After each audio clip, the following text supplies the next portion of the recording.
नमस्कार दोस्तों, जैसा कि आपको बताते चलें कि आज हमारे पास ऐसे शख्सियत बैठे हुए हैं जिनका नाम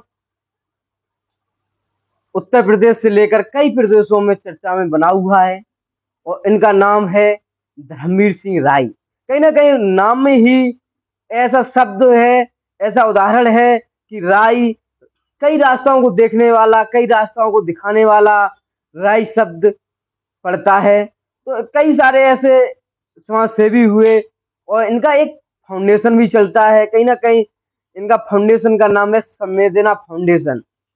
उसके ये राष्ट्रीय अध्यक्ष हैं। तो इनसे ही जानने का प्रयास करते हैं कि संवेदना फाउंडेशन का क्या अर्थ है और इसको चलाने का क्या उद्देश्य है।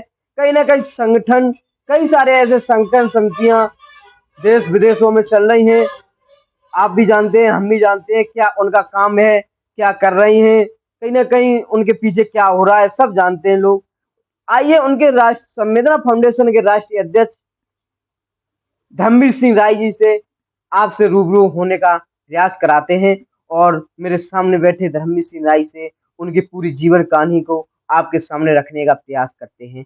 क्या नाम है और अपने संवेदना फाउंडेशन की तरफ से क्या उसके कार्य हैं और संवेदना फाउंडेशन अभी तक क्या-क्या किया है, सब विवरण में विस्तृत में आप मेरे चैनल द्वारा हमारे दर्शकों को जानकारी अवगत कराएँ। बहुत बहुत धन्यवाद आपके चैनल को और आपकी ऊर्जा को कि लोग नेताओं की तरफ भागते हैं, लोग सामाजिक सामाजिक कार्यकर्ताओं की तरफ कम जाते हैं, लेकिन आपने ये प्रयास किया है उसके लिए बहुत बहुत बधाई है और आपके चैनल को यशस्वी होने की, तेजस्वी होने की अनंत शुभकामनाएं मैं करता हूँ। कि कौन क्या करता है इस पे मेरे फर्क नहीं पड़ता। मेरा उद्देश्य केवल ये है, संवेदना फाउंडेशन का मतलब सम माने बराबर और वेदना माने दर्द। सबका दर्द जो बराबर समझ ले उसका मतलब है संवेदना। और फाउंडेशन का मतलब होता है नींव, कि हम दर्द की नींव रखते हैं और लोग क्या करते हैं उन पे मैं नहीं जाना चाहता। मैं केवल इतना कहूंगा कि वेदना का जहर हम हंसकर पी रहे, वेदना का जहर हम हंसकर पी रहे, चंद गीतों के सहारे जी रहे, घर फूक अपना दिया तो बस इसलिए राही कि गरीबों की झोपड़ी में रोशनी होती रहे। तो मेरा उद्देश्य संवेदना फाउंडेशन का उद्देश्य न पद प्रतिष्ठा कुछ नहीं करने का है। और जहां तक सवाल ये है कि आपने कहा संवेदना फाउंडेशन क्या कर रहा है, क्या कर रहा है। संवेदना फाउंडेशन ने मैनपुरी जनपद को 5वीं तहसील देने का काम संवेदना फाउंडेशन और उसके नेतृत्वकर्ता ये आपके सामने बैठे इंजीनियर धर्मवीर राय ने किया। और गिरौर विधानसभा का अस्तित्व समाप्त हो गया था जब कोई नेता नहीं बोला, कोई पार्टी नहीं बोली, यहाँ का कोई जनमानस नहीं बोला। वो अकेले दम पर वो आंदोलन करके मैनपुरी जनपद को 5वीं तहसील देने का काम संवेदना फाउंडेशन ने किया और इंजीनियर धर्मवीर राय ने किया। और जनपद मैनपुरी में 5वीं नदी आवगंगा नदी जो करेल से लेके बरनाहाल से लेके और सिस्सागंज तक जाती है, उसके लिए भी आंदोलन किया। घिरोर तहसील का आंदोलन अखिलेश जी की सरकार में किया था और जो आवगंगा नदी का आंदोलन है वो माननीय योगी जी की सरकार में किया था। और आपको सबको पता है कि मैनपुरी जनपद की 5वीं तहसील घिरोर तहसील बन गई, वो आज अस्तित्व में है। और 5वीं नदी, जैसे 5वीं तहसील घिरोर बन गई, वैसी 5वीं नदी भी करेल में आवगंगा नदी, वो आपने इंटरव्यू भी किया था, आप साथी हैं। जी, मैंने आपका इंटरव्यू लिया था जब आपने जो आपके सहभागी रहे थे, साथ देने वाले किसान रहे थे, जिन्होंने आंदोलन में आपका साथ दिया था, उनका आपने स्वागत सम्मान भी किया था, उस वक़्त मैं मौजूद था और आपसे कई सारे प्रश्न किए थे आपने, तो आपने उन चीज़ों को आंसर दिया था। लेकिन अभी आप बता रहे हैं उसी के आप बताते चलिए कि संवेदना फाउंडेशन ने मैनपुरी जिला के अलावा भी कहाँ का अपना एक संगठन चलाया है? मैं बता दूं आपको कि संवेदना फाउंडेशन आज उत्तर प्रदेश का या मैनपुरी का मोहताज नहीं है। आज चाहे उत्तराखंड हो, चाहे दिल्ली हो, चाहे हरियाणा हो, चाहे पंजाब हो, चाहे राजस्थान हो, और चाहे मध्य प्रदेश हो, चाहे छत्तीसगढ़ हो, चाहे तेलंगाना हो, चाहे आंध्र प्रदेश हो, आज संवेदना फाउंडेशन पूरे 15 राज्यों में काम कर रहा है। और उसकी उपलब्धि ये बड़ी है कि संवेदना फाउंडेशन ने झुग्गी झोपड़ी में रहने वाले लोगों के लिए काम किया है और हताश निराश लोगों को जीवन देने का काम किया है। बड़ी उपलब्धता तो नहीं है। मेरा परिचय तो केवल इतना सा है कि मैं नंगला खुशहाली में छोटे से झुग्गी झोपड़ी में पैदा हुआ। मैंने बड़ा सपना केवल ये देखा कि मैं चाहे मेरी आंखों में हजारों आंसू आ जाएं, लेकिन मैं आंसू अपने छुपा करके मैं करोड़ों लोगों के चेहरे पे मुस्कान ला दूं। ये मेरे जीवन का उद्देश्य है। और मैं कहना भी यही चाहता हूं कि जीत ही उनको मिली जो हार से जमकर लड़े हैं। हार के भय से जो डिगे वो धराशायी पड़े हैं। हर विजय संकल्प के पद पूछती देखी गई, वो किनारे ही बचे जो सिंध को बांधे खड़े हैं। और एक बात और कहता हूं कि जब व्यक्ति दुनिया में आता है, मैं केंद्रीय मंत्री बलराम सिंह जी का ओएसडी रहा, माननीय मुलायम सिंह जी जो धरती पुत्र मुलायम सिंह जी के नाम से जाने जाते हैं, मैंने उनके कहने पे अपनी नौकरी छोड़ दी और उनके आदर्श चरित्र व्यक्तित्व कृतित्व से इतना प्रभावित हुआ मैं कि मुझे नहीं लगा कि मैंने कोई गलती की। और आज उस दम पर मैं इतना बड़ा खड़ा हो गया कि सारे लोग मेरे खिलाफ होकर के भी मुझे परास्त नहीं कर पाए। क्यों? मैं आदर्शों में जीने वाला, बुजुर्गों की चरणों, जहां दाम की यात्रा समाप्त हो जाती है वहां से दुआओं की यात्रा शुरू होती है। तो मैं एक दुआओं की यात्रा ही, मतलब दुआओं की यात्रा जहां शुरू होती है उसका मैं राही हूं। और मैं एक बात और कहता हूं कि संघर्षों का तकिया जो सिरहाने रखकर सोते हैं, युग की अंगड़ाई लेने पर वही पैगंबर होते हैं।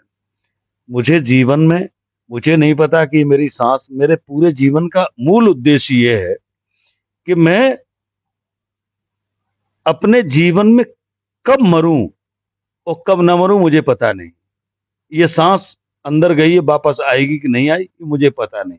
मैं ये जान चुका हूं, दुनिया में जीवन सत्य नहीं है, मृत्यु सत्य है। तब कहता हूं कि कल का ने जन्म लिया धूल में बदलने को, सूरज का यौवन है संध्या बन ढलने को।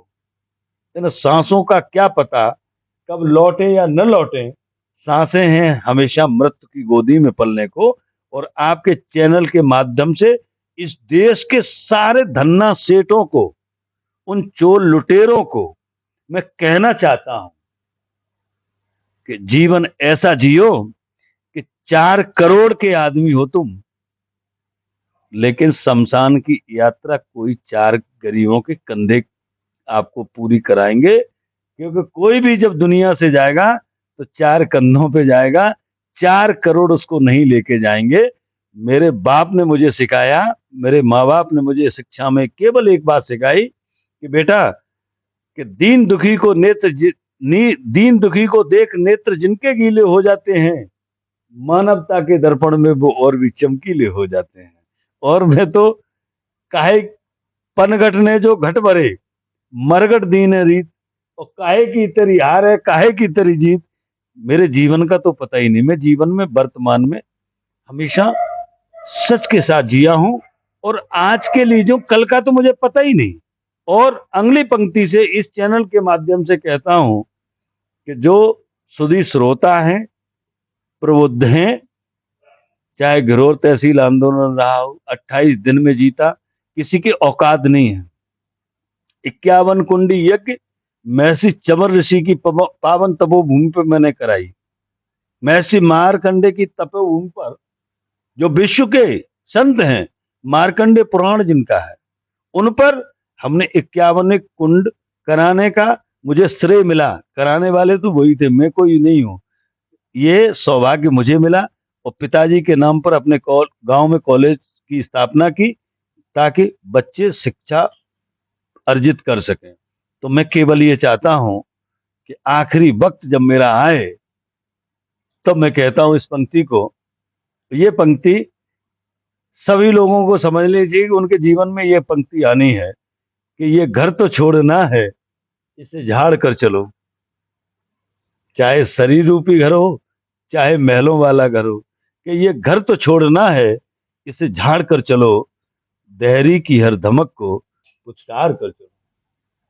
ये घर तो छोड़ना है, इसे झाड़ कर चलो, दहरी की हर धमक को पुचकार कर चलो।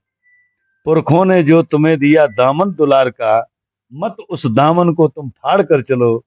घर तो छोड़ना है, इसे झाड़ कर चलो। फूलों ने ताउम्र तुम्हें खुशबू ही भेंट की, तुम भी तो फूल जैसा व्यवहार कर चलो। ये घर तो छोड़ना है, इसे झाड़ कर चलो, दहरी की हर धमक को पुचकार कर चलो। और लोग हिंदू मुस्लिम की बात करते हैं, तो मैं कहता हूं कि हिंदू हो चाहे मुस्लिम, हिंदू हो चाहे मुस्लिम, सबके लिए एक ही तरह ना हो। तुम ऐसा माहौल तैयार कर चलो, घर तो छोड़ना है, इसे झाड़ कर चलो। अच्छा, कहीं ना कहीं आप उस संवेदना फाउंडेशन के राष्ट्रीय अध्यक्ष, आप करहल विधानसभा के भी निवासी हैं और करहल विधानसभा में उपचुनाव होना है, क्योंकि समाजवादी पार्टी ने सैफई परिवार से ही तेज प्रताप यादव जो मैनपुरी के पूर्व सांसद थे उनको चुना, और बसपा ने भी शाक्य प्रत्याशी उतारा और भाजपा ने अभी तक अपना प्रत्याशी नहीं उतारा है। तो क्या आपका संवेदना फाउंडेशन करहल उपचुनाव में कैसी सहभागिता निभाएगा? देखिए, हम पहली बात तो ये है कि जहां तक राजनीतिक सवाल है, तेज प्रताप जी या सैफई परिवार, मेरी कोई टिप्पणी नहीं है।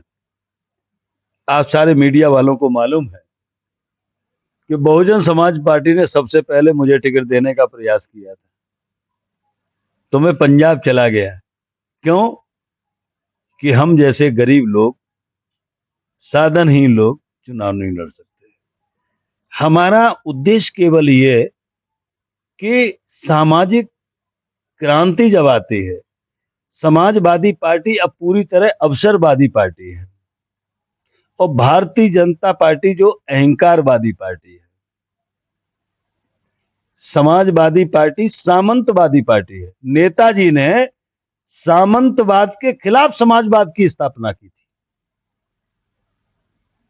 और आज सामंतवादी समाज और अवसरवादी समाजवादी पार्टी में पलना है। अहंकारवादी और पूंजीवादी लोग भारतीय जनता पार्टी पर। भारतीय जनता पार्टी में माननीय योगी जी बहुत अच्छे मुख्यमंत्री हैं, मैं उनका आदर और सम्मान करता हूं, लेकिन उनकी हिम्मत नहीं है कि अपने किसी आदेश का अनुपालन जिला स्तर पर कराने की हिम्मत नहीं है। इसके हजारों उदाहरण मेरे पास हैं। क्योंकि मुझे किसी दल से लेना देना नहीं है, क्योंकि मैं इस मैनपुरी का बेटा हूं, मैं नेता नहीं हूं। नेता जनता को छलता है, नेता जनता को धोखा देता है, नेता जनता की भावनाओं का दोहन करता है। मैं उनका बेटा हूं, मैं उनके लिए अपनी किडनी बेचने की ताकत रखता हूं, उनके लिए अपना शरीर बेचने की ताकत रखता हूं। इसलिए इन भावनाओं के साथ जब तक जनता के लिए आप समर्पण नहीं दोगे, तो आप विधायक बन जाओ, सांसद बन जाओ, कुछ भी हो जाओ, लेकिन आने वाली पीढ़ियां आपकी खुशहाल नहीं हो सकती। मैं वादे के साथ कहता हूं कि जो 78 साल से पीड़ित है, जो झोपड़ियों में रहता है, उन्हें आप वादे तो कितने भी दे दोगे। कहते हैं कि देखे नहीं अभाव चैन की नींद पड़े सोते हैं, वो नेता क्या जाने गरीबों के घर द्वार कहाँ होते हैं। ऐसे नेता बन गए जिनको ये पता नहीं है। समाजवादी आंदोलन का प्रथम सूत्रधार आपके सामने बैठा इंजीनियर धर्मवीर राय। माननीय नेताजी जब रामकोला देवरिया में गिरफ्तार हुए थे, उसके दूसरे दिन गिरफ्तारी देने वाला इलाहाबाद से मैं था, लेकिन सैफई परिवार मुझे नहीं जानता, मैं उनको नहीं जानता। भारतीय जनता पार्टी हमें नहीं जानती, हम उनको नहीं जानते।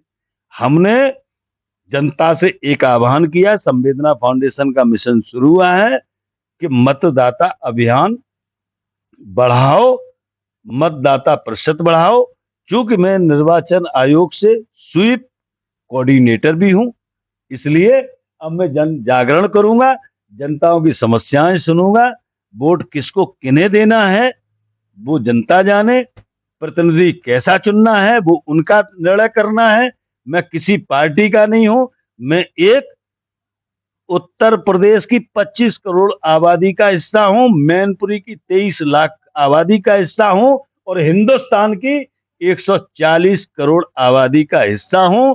मैं जनमानस के मान सम्मान, सुरक्षा, शिक्षा, चिकित्सा की लड़ाई लड़ रहा हूं। इसके अलावा मेरा कोई दूसरा उद्देश्य नहीं है।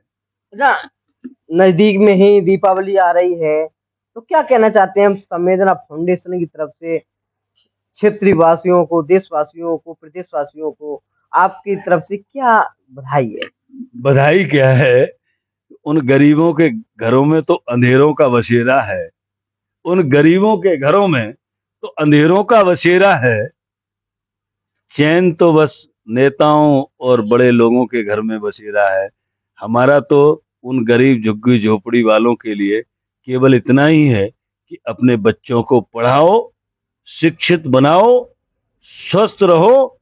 और ये मोबाइल जो आ गया है समाज को खत्म करने का, ये सबसे बड़ा वायरस है। कोरोना से भी बड़ा वायरस है मोबाइल, जिसने रिश्ते नाते सब खत्म कर दिए। दीपावली पे मैं सब लोगों से कहूंगा कि एक दीपक जलाने से पहले इस मोबाइल से बच्चों को दूर करने का प्रयास करो और अपने जीवन को दीपावली की तरह पुष्पल्वित करने का प्रयास कीजिए। और नहीं तो ये मोबाइल आपकी जिंदगी में सारे अंधेरे खड़ा कर देगा। और मैं तथाकथित लोग जैसे दे देते हैं कि दीपावली की हार्दिक शुभकामनाएं, अनंत शुभकामनाएं, वो भी मैं आपके चैनल के माध्यम से सबको दे रहा हूं, बधाई दे रहा हूं। और मैं एक बात और कहता हूं, इस जनता से, इनके चरणों में जिनकी वजह से संवेदना फाउंडेशन के राष्ट्रीय अध्यक्ष होने के नाते 55 साल की उम्र में 151 अवार्ड मिले हैं, तो मैनपुरी की झुग्गी झोपड़ी में रहने वाले गरीब बेसहारा बच्चों के आशीर्वाद से तो उनके चरणों में नमन करते हुए कहता हूं कि इस धरा का दर्द ही श्रृंगार मेरा है, इस धरा का दर्द ही श्रृंगार मेरा है, आदमी का वंश ही परिवार मेरा है। दर्द बहुत झेले हैं जिंदगी में हमने, इसीलिए आप सबके प्यार पर अधिकार मेरा है, आप सबके प्यार पर अधिकार मेरा है। और दीपावली, धनतेरस की सारी अनंत शुभकामनाओं के साथ आपके चैनल को, आप सब लोगों को बहुत बहुत बधाई, अनंत शुभकामनाएं। हमारी तरफ से भी, हमारे चैनल की तरफ से भी और हमारे चैनल की टीम की तरफ से भी आपके संवेदना फाउंडेशन को और आपको बहुत बहुत बधाई। आपका संवेदना फाउंडेशन हमेशा ही कई ऊंचाइयां छूता रहे और हमेशा ही गरीब मजदूर की मदद करता रहे, ये ही हम आपसे चाहते हैं। और इसी के साथ हमारे साथ थे संवेदना फाउंडेशन के राष्ट्रीय अध्यक्ष धर्मवीर सिंह राय, उन्होंने अपने संवेदना फाउंडेशन के बारे में बताया। तो ऐसी खबरों को देखने के लिए हमारे चैनल से जुड़े और चैनल को सब्सक्राइब जरूर करें।